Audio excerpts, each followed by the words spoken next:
Welcome to A Shamanic Approach.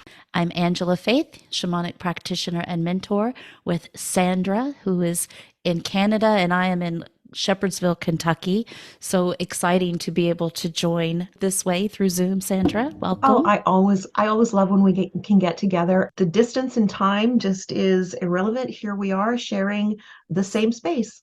Yes. Yeah, because it's like going back in time. It's 8 a.m. for her. That's right. It's 11 a.m. for me. So fun. So we really decided to do this last minute. First, I want to slow down and say Happy New Year. It is Yes. January 2nd, 2023. Wow. Whew. Yeah, such a energetic time I feel between Halloween or Samhain and then Christmas and the New Year. Just so much. Hmm. The veil is thin during that time, and a lot of things come up for people in ways that are pretty abrupt or extreme. You may have experienced some of that towards a year end. It's like a realization of what I need to let go of in case I have any doubts. Yeah. How Right. was And your New Year's? I'm really looking forward to the beginning of a new year. I feel quite energized and Mm, positive. yes. Yeah. Yes. Starting the new year with intention. Hmm. So I got inspired as we approached the end of 2022 in a meditation to create a 21-day meditation foundation offering. Hmm. And meditation is the foundation to my existence, to my whole practice of shamanism, my spiritual practice. Meditation is the foundation. And in talking with Sandra about this, we decided to do a podcast, do a video on the subject of meditation. And if you're interested in joining me for the 21-day meditation foundation, it begins January 15th and runs for 21 days, but it will be available after that at any time. So I'm really excited about that. Let me ask you, Sandra, do you have a meditation practice? I do. I have I have a meditation practice that I really consider to be part of the way I support my health and wellness and well-being. And Mhm. this is not something that I've always done, but over the years, I've reawakened my interest in making it a daily practice. And I know that there's always room for growth and expansion and to get back into it as a routine. I do meditate frequently, but I'm really excited for your upcoming 21-day program because it really reinforces and reestablishes that as part of the routine. So I'm really excited. I am too. I'm excited because when I get inspired thoughts like this in a meditation, it's Mhm. another beautiful thing about having a meditation practice. You you feel all the pieces, all the cooperative components. It's Mhm. it's like it's not like I am co-creating. I'm learning in my own practice. Co-creating is different in my practice than manifesting. That's another topic we'll do another day. Yeah. But so with a practice of meditation, that is, as we discussed before and as you just touched on, there's lots of different approaches and meditative activities and different ways to meditate. But and there is no wrong way, but there are essential elements that you can incorporate that will, as I said, give you more bang for your buck or make your meditation practice more life giving.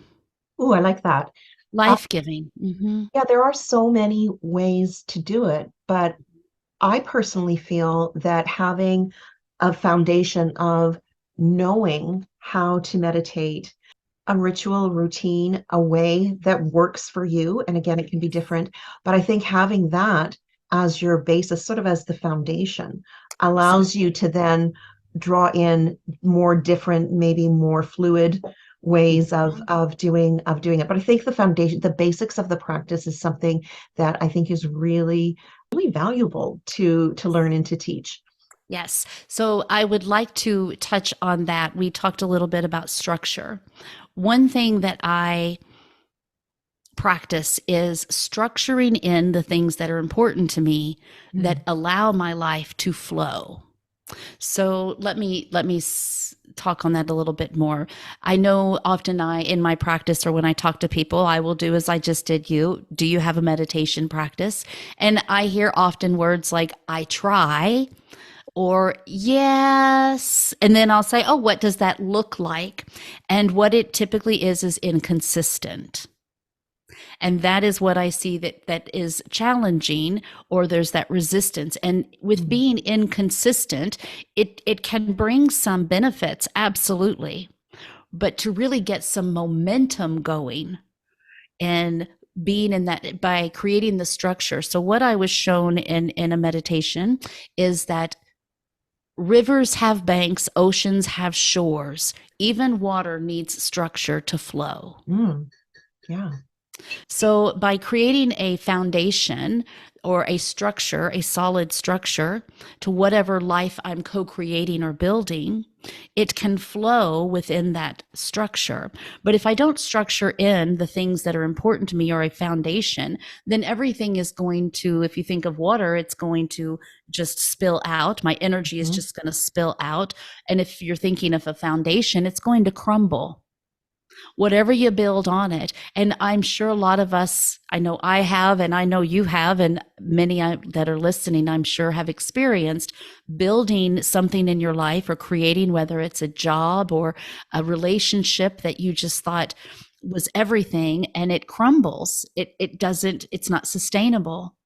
And I promise you, I'm not saying meditation will make all your relationships last forever, but I promise you that you will find that your relationships improve and your knowing, your guidance improves. Would you agree? I would agree. And I would also say that the relationship that is going to improve is the relationship with self. Yes. And Yes. and that's not selfish. That's paramount. That's the most important. How we feel about ourselves is Yes. then reflected out into everything else. You're talking about the structure of the banks of the river or the shore. Mhm. Whatever is inside of us during times of stress or crisis Yes. is going to spill out. So Yes. if we have a way of being that Mhm. gives us the tools and allows us to have that peace that is kind of our baseline. Mhm. When Right. we have the baseline, that's sort of what meditation provides for me, is Mhm. that way to get back to center no Yes. matter what. And Yes. it's and but you have to have that as an ongoing practice, not just, oh, things are tough, I better start meditating. It's not something that you do. It's who you are. It's Yes. yeah. It changes or it reveals who you are. And let me say with that, I thought of when you said that you get to know you. It's likely going to be real uncomfortable at first. You may not like what comes up, but what you are doing is and what you will learn to do in the 21 days is you are training yourself to observe. To observe what is going on. What is your default Mm. mode? What kind of energy are you spewing out or absorbing? What kind of energy? If I'm not aware of my own energy, I'm not aware of what I'm taking on of others. It's also, regardless of your beliefs, whether you believe in a biblical God or you believe in deities or whatever, if you will consider there's a universal intelligence, your higher self, angels, I invite you to accept that there is a universal intelligence that we can't understand or comprehend, at least that. And through meditation, you tune in like a radio dial Mhm. into that frequency. So when people say, I try to meditate, because they're thinking there's something should be happening during the meditation, like I'm trying and nothing's happening. It's not always during the meditation that I get inspiration or downloads, as we call them, but by meditating and training myself to get into that that vibration, as you said, not when life is Mhm. happening, but when life is calm daily. Yes. Then I know how to get there. I'm training myself because it is a natural state. All of this busyness and noise and rushing is not natural. I want to just back up to a point that you said is doing the meditation. It might be a little bit uncomfortable, but it allows at first it allows you At to first. observe. And Yes. being able to observe, I think, is something that is a real gift and Yes. skill that Yes. can spill out into all aspects of our lives. And Mhm. in the times that we're living in right now, there is so much of that noise, the chatter. I know I spoke on a previous podcast how I catch myself of being someone who often has background, a YouTube, a podcast, Mm. something while I'm doing other things as a, is it a distraction? Is it an accompaniment? I'm not sure. But a lot of us are not familiar or comfortable with just being with our own thoughts. Yes. And Yes. by doing just that, once you become comfortable with it, once you become, for me, I actually then tend to crave it. And I Yes. want that quiet time because I want to be able to observe what is happening, what am I thinking, feeling, responding to Yeah. internally, not from what's being told that I should be thinking about today because this is the latest thing or whatever.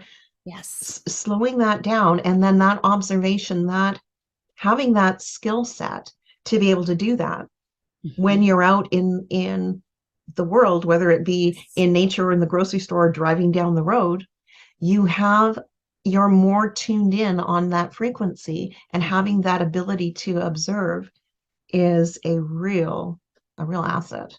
Yes, you can become more responsive instead of Mhm. reactive Yep. with your children, with your spouse, with your partner, with your parents, with everyone, Mhm. being more responsive instead of so reactive, and with yourself. Absolutely. It absolutely carries over. I'd like to share.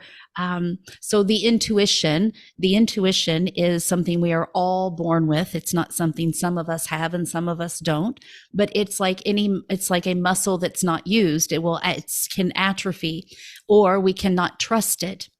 With meditation, it's like going to the gym for your intuition. And again, it's not so much anything happening when you're doing the meditation, although things are happening. And in the 21 days, that's what is going to, we will start with just a basic, and each day it's going to add an element and build on. And at the end, you'll have a solid 10-minute practice. Mm. And in that, each day I trust that you will experience synchronicities or things that you maybe didn't notice before. One of the things I want to share, and I want you to share the story that happened before you jumped on the Zoom too, Mhm. after I share this one. And I attribute this to my meditation practice because I meditate in the mornings, and it is not when I first get up. It is, but after I get up, I play cards with my husband before he goes to work. So I'm not engaged in any TV, no, no drama, nothing with the outside world. But I meditate in the mornings, and then throughout the day, I feel guided. I call them energetic breadcrumbs. And last week, my husband and I were driving on a 2-lane narrow country road that we live off of. And I was driving, and I got a feeling, and I even said it out loud. I need to slow down. There were no cars in front of me, no cars behind me. So there was no traffic influencing me. I just felt I need to slow down. And I listened to it. I trusted it. I just did it. We moved on, and up ahead a little ways, there was a truck that was out of control on our side of the road, going back and forth, sideways, fishtailed. If I had not slowed down, we would have been hit head on. Wow. And it was so profound, the how it played. Like, I have synchronicities all the time, and I Mhm. trust all the time these intuitive feelings I get, but we don't always get a right, a clear vision of how that affected. Because I always trust, if I get delayed leaving for somewhere, I trust that I'm being protected. If I just do, but we don't always get to see what we're being protected from. And it was just right there. And Wow. it really, again, it's not to meditate when, as you said, when I get scared or nervous. It keeps me in that flow. Having a structure that includes meditation keeps me in that flow of everything. It's intuitive, it's ESP, if you will. It's enhances the psychic abilities. I'm so excited. I get so excited talking about meditation. But you, please share the story that you, if you would mind, or Oh if there's yeah. another one that you would like to share that comes to mind. Well, I mean, I'm sure there's so many, but I will share the one that happened this morning because it's Yes. again, it's one of the benefits that I really enjoy because I have a meditation practice. So as Angela mentioned at the top, we're at a 3 hour time difference. So it's 8 a.m. That means that I've already been up doing my things, but I haven't had a lot of time. But I did, of course, have time for my meditation practice. So I did that. I'm feeling exactly how I want to be feeling. Well, I'm going to set up the lighting so that I can get everything ready. I haven't recorded in this room for days, and wouldn't you know it, I do a little bit of a hip check, and my brand new full cup of coffee all over the floor, just completely all over the floor. And I just looked at it, and I didn't have any sort of reaction of anger or upset or panic. And this was I think when it happened, it was maybe 5 or 6 minutes before we were supposed to meet here on Zoom. And I just loved how I was able to be, oh, okay, well, I'll make some tea and doing all this. And so I didn't freak out about it because I was very, very peaceful. I was in a peaceful state. And then the synchronicity thing that happened that just delighted me is I wouldn't have left this room. I would have been sitting in my chair, but instead I had to go and get some paper towels. I had to go to the kitchen. I walk into the kitchen and my kitchen is absolutely aglow. Why? Because I look out the window and it is one of the most spectacular sunrises that I've Mhm. ever been able to see off the front deck of our house. And so immediately, I think I actually said, I think I giggled out loud. I think I just kind of had a happy little laugh and go, oh, okay. Well, I guess that's a benefit. Is that what I don't know what, but I'm just thrilled. I'm so glad I spilt that coffee Mhm. because I wouldn't have started my first Monday of the new year with Mm. that Yeah. I just Yep. loved it. And Yep. so Yep. yeah, I've got a little throw rug to clean and some stuff to do, but not only did Yes. I see that sunrise, I captured a picture of it. I sent it to Angela and said, "Going to Yes. be a few minutes late making it." And I'm just like, Yep. life is And it was life is so beautiful. good. And I enjoyed the picture myself. And that's again what I call being in the flow. Being Yeah. in the flow. Life still happens. It's not saying, "Oh, just meditate and you'll be happy and it'll be rainbows and butterflies." No. Life happens. That's what we're here for. But being able to flow with the things and to kind of feel like you have well, I know that we do have an internal navigational system that is very weakened, very weakened. We don't have to do any of the things we were designed to do. We can just order it. Yeah. So our intuition and our internal navigational system, and that's not a criticism, but through meditation, we can access it and start strengthening it. And then we start trusting it. Then we get Mhm. excited. And as you just said, your whole morning wasn't ruined over spilled coffee, In previous right? states in my life, It would have been the spilled coffee just before I'm supposed to go on, the yeah, worry of disappointing you for being 2 minutes late, all of it all of would that. have activated my fight or flight, all of that. And I'm just like, Oh, yes. and so, Yes. and this is not one instance. This is what this kind of stuff can do. Give it a try. See what you can experience. Yes, yes. And I do want to segue here and switch gears and talk about something else here. My meditation practice, how it started. I say it was 10 plus years ago. I believe it was, well, I can actually say 2006 is when I first began meditating. And through that, it has been a practice and it has grown. But I've had the experience of having a life where I did not meditate and then a life where I did meditate. And for me, meditation was the foundation in building a life that was alcohol and substance free. I had built a life that looked so good on the outside. I was married, I was a mother of twins. I had a brick house and a minivan with leather interior. I went through court reporting school. I was a court stenographer. Great. I was the president of the Kentucky Court Reporters Association. And like I had a life that looked very average. I drank socially.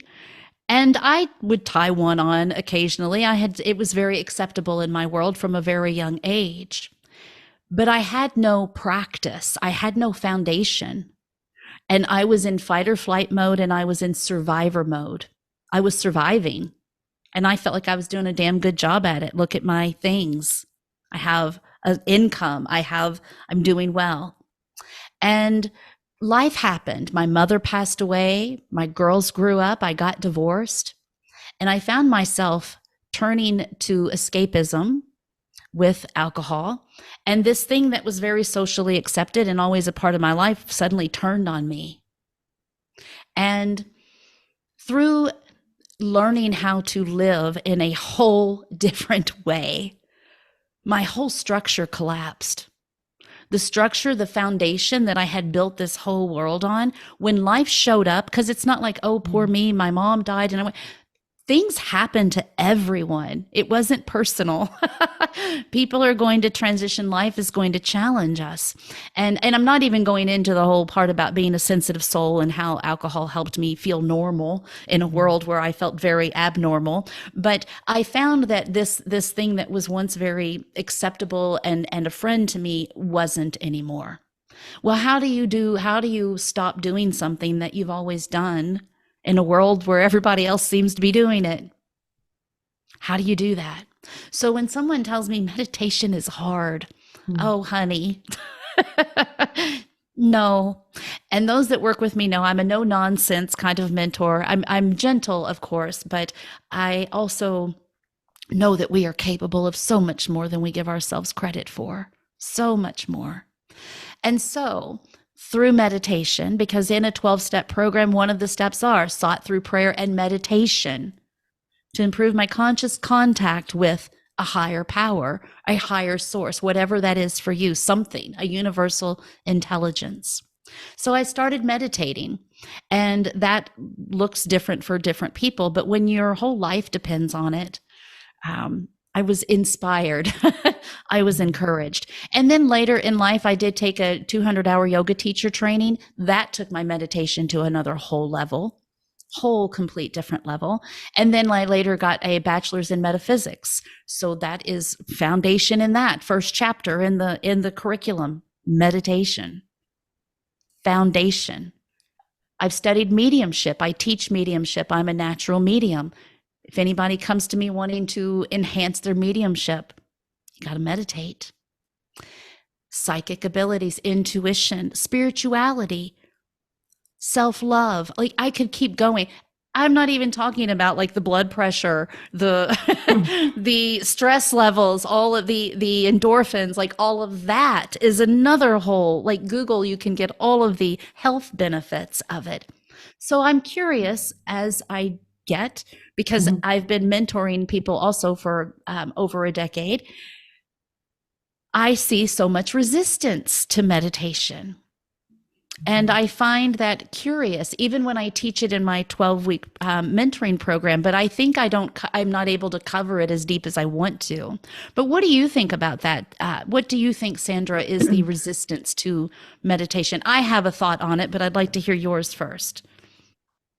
I think that there can be a few. I'll share a personal story for Yes, please. my resistance to meditation. I don't think I've ever shared with you how I initially started meditating, and it was about, oh gosh, probably 30 years ago, I was referred by my rheumatologist saying that, hey, there's this lady that is doing her master's thesis on the effects of meditation for people that have rheumatoid arthritis or chronic pain. Would you be Mm. interested? I'm like, sure, I'll do that. I didn't know any, I knew the term meditation, but I had never practiced anything whatsoever. So I was really fortunate to be able to have this really great experience of having this woman teach meditation one-on-one, and we would meet weekly and just take us through the process. It was really, really cool, and it felt like important work because she was doing her thesis. So, and Yeah. they would measure pain levels and all of this. It was very combined in with the physical symptoms, and we were supposed to do it as our homework, do it on a daily basis.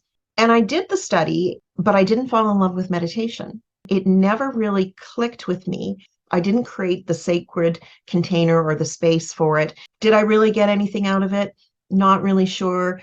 On Mhm. reflection, it's like, well, you didn't really set yourself up to you. I didn't put the respect and value that I needed for it. I was just like, okay, this is what you're supposed. So I never really got into it. Fast forward 8 or 9 years ago when I went through my cancer experience, Mm. everything in my life turned upside down, inside out. And that's when I started to reinvent the person that I am today. The switch for me is that I had a more self-worth, Mm. self-value, self-care. I used to be the anti self-care poster girl. I could do anything. I'm not going to take a nap. I'm not going to rest. That's how I lived my life. Then, Yeah. when Yeah. everything changed for me, I also changed. And Yes. I made taking care of myself a priority, a non-negotiable. And so then when meditation came back, oh, it felt so good. And then as I continued to discover the benefits that it provided for my daily life, I was hooked. And yeah, the blood pressure and all that kind of stuff, that's great and that's true, but it's this more spiritually connected Mm. life. It's like having a support entourage that lives inside of you, and it's always there. We just need to tap into that frequency. Yep. So, to answer your question in that really long drawn out No, story, I love it. I for love that. me, I didn't value myself enough to give it a good enough try. I Mhm. never made it. And but now when anyway, so I would Yeah. really encourage people, even if they thought they've tried meditation before or it didn't work, or yeah, no, I don't want to. And you don't have to. Angela will share with you, we don't have to sit cross-legged on a meditation pillow Nope. and have like it's not like that. Beautiful. Beautiful. Yes. And I'd like to say too, I didn't start meditating when I got all my ducks in a row. I started meditating right where I was. Yes. I hear, let me be careful with my words here. I've become aware that something that I get defensive about, and again, I observe. I'm very because I'm a meditation practice. I'm very observant of my emotions and my responses to things, and sometimes I feel that there are those that think that I left my career of 25 years and got all Zen. I started meditating, as I said, 2006. I was a court stenographer for 25 years. I worked with attorneys and people in litigation, and I was required to produce a verbatim written transcript that was as near to perfection as possible. So much so that someone could even say, I want to hear the recording and compare it to your product. Like there, so what I'm getting at is there was a lot of pressure. There was timelines, there were deadlines, there was having to get across town and get there 30 minutes early, no matter what the weather or the traffic was like. Layers of stress. My fellow court reporters out there, y'all know what I'm talking about. I started meditating when I had that job. I didn't wait until my life got easier to start well, I'll start meditating when I get this transcript done, or I'll start meditating when, because I hear that, I'll start meditating when. If you write out on a piece of paper, when my life slows down, then I will start meditating. I invite you to do that and then put a line through the whole sentence, all the way to the word I will start meditating. Mhm. When we say when, we're creating a contract with the universe. Start where you are. Because in that time, I left court reporting in March of 2020. I had done it for 25 years. Really good at it. It's what I knew. But in that time, I learned how to be calm and meditative when I'd sit in traffic instead of freaking out like you talked about. Oh my God, I'm going to be late. I learned to, I don't, when I drive now anywhere, my husband and I have driven cross country, no radio. Now, if I need to stay awake, if I need a stimulant to keep me awake when I'm driving, I will turn it on. But just as you had mentioned, it's quiet, but I can be in my own thoughts because they're not racing. I've learned, and I will Mhm. teach that in the 21 days. I've learned how to not control my thoughts, but how to direct my thoughts and how to observe them without going down the rabbit hole of everyone. So, in that court reporting, in those years, meditation is what allowed me to not let my job make me sick. And I would observe others in the same profession that were just so stressed out or dealing with, high blood pressure or other health conditions, and the vocation was a big part of that. So I always prided myself that I had kind of tapped into this secret. But it is curious how it does seem for some of us to take a crisis for us to be willing to sit our ass still for a few minutes a day. Right? Because that's kind of where I was, as I said, and I was in a real hopeless state when I started meditation. I was depressed, anxious, suicidal, dependent on substances. So I was at the bottom of the barrel. I was at the bottom of, yeah, I'd hit my bottom. Starting where you are, then you start becoming aware of opportunities. Maybe you attract them, or maybe you just start becoming aware of what was Mhm. already there. That, I think that's a big part. Wouldn't you agree? Yeah, I think so. Yeah. And it creates space. And when Hmm. we're not hesitant, if we're not trying to stop, people talk about having inspiration or intuition or getting a download or getting, inspired guidance for something. Well, how are you going to get that if you don't allow the Yeah. space for it to show up? If you're Yes. constantly having the radio on, having Yeah. television or YouTube's if there's how are you going to get that? You won't. This You don't. You don't. Mm-mm. You don't. I want you to think of it too, like our ancestors or indigenous cultures. I'll just say indigenous cultures. They're they probably didn't have to structure it in because think about it. My dad was a hunter. Hunting, our indigenous cultures were hunters and gatherers. Hunting requires sitting very quiet Mhm. and very still for possibly a very long time, possibly all day in nature, gathering, walking quietly all day in nature. So meditation is a natural thing that we are designed to do. In our culture, yes, it's too loud, it's too fast, it's so many things.